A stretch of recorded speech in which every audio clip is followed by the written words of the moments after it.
13h, 13h30. Move 13 Actu. 12-13 sur Move, c'est l'heure de la Zoombactu de Guérin, une Zoombactu en mode cérémonie. Une cérémonie qui a eu lieu ce week-end, mais c'est pas les Grammy Awards. Oui, parce que pendant que tout le monde était à New York pour les Grammy, eh bien Lil Wayne, lui, il était à Las Vegas. Ouais. Il donnait un concert aux AVN Awards, une cérémonie qui récompense les meilleurs films pour adultes. Je rappelle, certains d'autres diront les Oscars du fion. Et donc une soirée plus festive. Oui, ça avait l'air plus festif, mais sur le papier, évidemment, ça fait un peu moins balance ton porc. C'est-à-dire que, encore que, au Grammy, on le sait depuis 6 ans, 90% des producteurs récompensés sont des hommes. Ouais.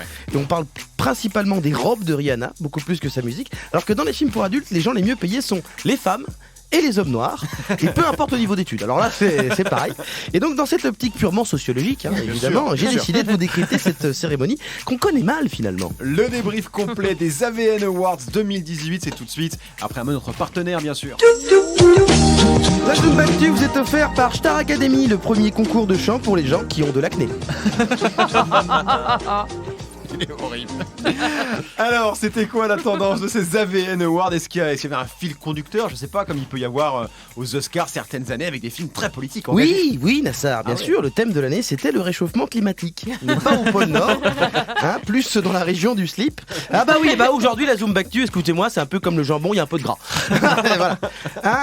Voilà. Après le reste, on n'est pas sur du film à proprement parler d'auteur, même si le porno peut être aussi en phase avec l'actu, puisqu'on a eu un film qui rendait hommage à l'Open d'Australie. Ah ouais. Tout à fait. Ça s'appelle Anissa, la tenniswoman. Okay. C'est un peu comme un match de Federer sans le short. Ou encore un hymne à la diversité avec un film qui s'appelle Black and White. J'ai juste vu l'affiche, mais les noirs et les blancs ont l'air de s'entendre hyper bien dedans. Surtout quand ils sont tout nus. D'accord. Est-ce qu'il y a des oubliés aux AVN? C'est un peu comme au Grammy où Jay-Z n'a absolument rien gagné. Bah oui, pour moi la plus grande oubliée, c'est l'interview de Macron par Laurent Delahousse.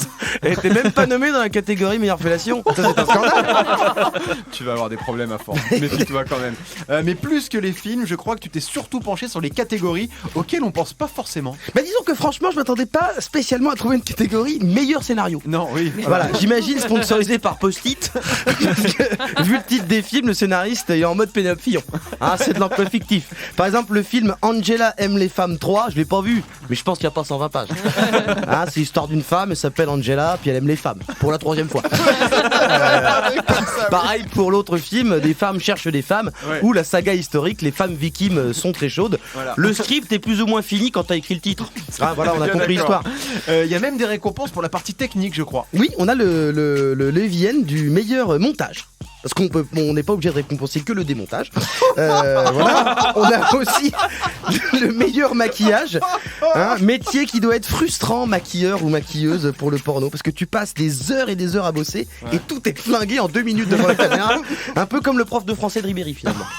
Ou le conseiller en communication de Nadine Morano. Mais ma préférée, ça reste quand même le prix de la meilleure musique. Voilà, j'aime bien. Qui est revenu à un film qui s'appelle L'Hôtel d'Aphrodite. Ça fait presque film français au César. C'est vrai. Ça fait un peu un film avec Louis Garrel. Mais franchement, moi je trouve que quelqu'un s'est fait voler là encore. Parce qu'un truc sans scénario, mais avec de la bonne musique. Stranger Things. Évidemment. Les mecs, ils auraient pu jouer sur tous les tableaux. Merci beaucoup Guérin pour ce débrief très complet des AVN Awards.